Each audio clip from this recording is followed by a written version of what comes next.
The day I inherited the old family heirloom locket, I thought it was just a quaint memento from my grandmother. Its intricate design and the aged photograph inside seemed harmless enough. Yet, the first night I wore it, the dreams began, vivid, haunting dreams of a life I had never lived. I saw myself in a different era, wearing clothes that felt unfamiliar yet disturbingly right, interacting with people who seemed to know me intimately.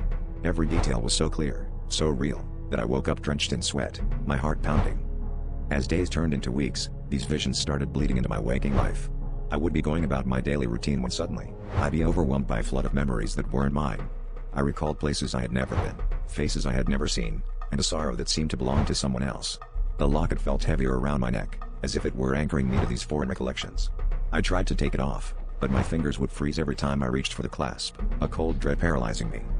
One evening, as I stared into the mirror, I saw her, my reflection, but not quite. Her eyes were mine, but filled with a profound sadness and a silent plea for help.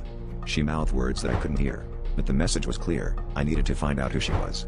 Driven by an inexplicable compulsion, I began to dig into my family history, uncovering old letters and photographs that led me to a forgotten ancestor, Eliza, who had vanished under mysterious circumstances a century ago.